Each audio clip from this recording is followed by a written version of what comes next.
हर हर महादेव, हर हर महादेव, हर हर महादेव। जय शिव शंभु।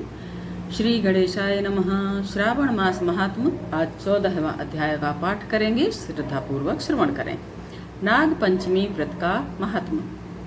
ईश्वर बोले, हे महामुनि, अब श्रावण मास के शुक्ल पक्ष में पंचमी तिथि को जो व्रत करणीय है उसे मैं बताऊंगा, आप उसे सुनिए। चतुर्थी को एक बार भोजन करे और पंचमी को नक्त भोजन करे। स्वर्ण, चांदी, काष्ठ अथवा मिट्टी का 5 फणों वाला सुंदर नाग बनाकर पंचमी के दिन उस नाग की भक्ति पूर्वक पूजन करनी चाहिए। द्वार के दोनों ओर गोबर से बड़े बड़े नाग बनाए और दधि, शुभ, दूर्वांकुरों, कनेर, मालती, चमेली, चंपा के पुष्पों, गंधों, अक्षतों, धूपों तथा मनोहर दीपों से उनकी विधिवत पूजा करे। तत्पश्चात ब्राह्मणों को घृत, मोदक तथा खीर का भोग कराए। इसके बाद अनंत, वासुकी, शेष, पद्मनाभ, कंबल, कारकोटक, अश्व, 8वां, धृतराष्ट्र, शंखपाल, कालीय तथा तक्षक, इन सब नाग कुल के अधिपतियों तथा इनकी माता कद्रु को भी हल्दी और चंदन से भीत पर लिखकर पुष्प आदि से इनकी पूजा करे। तदनंतर बुद्धिमान को चाहिए कि वाल्मीकि अर्थात वामी में प्रत्यक्ष नागों का पूजन करे और उन्हें दूध पिलाए। घृत तथा शर्करा मिश्रित पर्याप्त दुग्ध उन्हें अर्पण करे। उस दिन व्यक्ति लोहे के पात्र में पूड़ी आदि न बनाए। नैवेद्य के लिए गोधूम का पायस भक्ति पूर्वक अर्पण करे। भुने हुए चने, धान का लावा तथा जौ सर्पों को अर्पण करना चाहिए और स्वयं भी उन्हें ग्रहण करना चाहिए। बालकों को भी यही खिलाना चाहिए, इससे उनके दांत दृढ़ होते हैं। वाल्मीकि के पास श्रृंगार आदि से युक्त स्त्रियों को गायन तथा वादन करना चाहिए और महान उत्सव मनाना चाहिए। इस विधि से व्रत करने पर सर्प से कभी भी भय नहीं होता है। हे विप्र, मैं लोगों के हित की कामना से आपसे कुछ और भी कहूँगा। हे महामुनि, आप उसे सुनिए। हे वत्स, नाग के द्वारा डसा गया मनुष्य मृत्यु प्राप्त करके अधोगति को प्राप्त होता है और अधोगति में पहुंचकर वह तामसी सर्प होता है, इसमें संदेह नहीं है। इसकी निवृत्ति के लिए पूर्वोक्त विधि से एक भुक्त आदि समस्त कृत्य करे और ब्राह्मणों से नाग निर्माण तथा पूजा आदि आदर पूर्वक कराए। इस प्रकार 12 मासों में प्रत्येक मास के शुक्ल पक्ष की पंचमी तिथि को इस व्रत का अनुष्ठान करे और वर्ष के पूर्ण होने पर नागों के निमित्त ब्राह्मणों तथा सन्यासियों को भोजन कराए। किसी पुराण ज्ञाता ब्राह्मण को रत्न जटित सुवर्णमय नाग और सभी उपस्करों से युक्त तथा बछड़े सहित गौ प्रदान करे। दान के समय सर्वव्यापी, सर्वगामी, सब कुछ प्रदान करने वाले अनंत नारायण का स्मरण करते हुए यह कहना चाहिए, हे गोविंद, मेरे कुल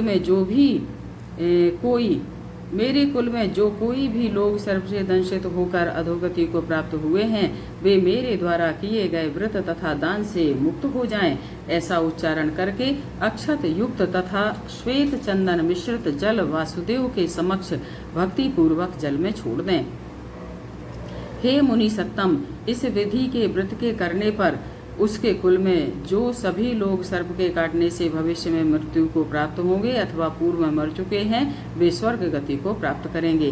साथ ही हे कुलनंदन, इस विधि से व्रत करने वाला अपने सभी वंशजों का उद्धार करके अप्सराओं के द्वारा सेवित होता हुआ शिव सानिध्य प्राप्त करता है। जो मनुष्य वित्त शास्त्र से रहित होता है, वही इस व्रत का संपूर्ण फल प्राप्त करता है। जो लोग शुक्ल पक्ष की सभी पंचमी तिथियों में नक्त व्रत करके भक्ति संपन्न होकर पुष्प आदि उपहारों से सौभाग्यशाली नागों का पूजन करते हैं, उनके घरों में मणियों की किरणों से विभूषित अंगों वाले सर्प उन्हें अभय देने वाले होते हैं और उनके ऊपर प्रसन्न रहते हैं। जो ब्राह्मण गृहदान का प्रतिग्रह करते हैं, वे भी घोर यातना भोग कर अंत में सर्प योनि प्राप्त करते हैं। हे मुनि सत्तम, जो कोई भी मनुष्य नाग हत्या के कारण इस लोक में मृत संतानों वाले अथवा पुत्रहीन होते हैं और जो कोई मनुष्य स्त्रियों के प्रति कार्पण्य के कारण सर्प योनि में जाते हैं, कुछ लोग धरोहर रखकर उसे स्वयं ग्रहण कर लेने अथवा मिथ्या भाषण के कारण सर्प होते हैं अथवा अन्य कारणों से भी जो मनुष्य सर्प योनि में जाते हैं, उन सभी के प्रायश्चित के लिए यह उत्तम उपाय बताया गया है। यदि कोई मनुष्य वित्त शास्त्र से रहित होकर नाग पंचमी का व्रत करता है तो उसके कल्याण के लिए सभी नागों के अधिपति शेषनाग तथा वासुकी हाथ जोड़कर प्रभु श्री हरि से तथा सदाशिव से प्रार्थना करते हैं।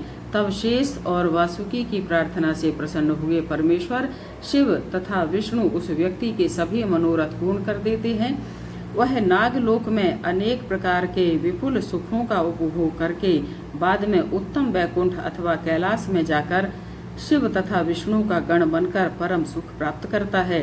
हे वत्स, मैंने आपसे नागों के इस पंचमी व्रत का वर्णन कर दिया है।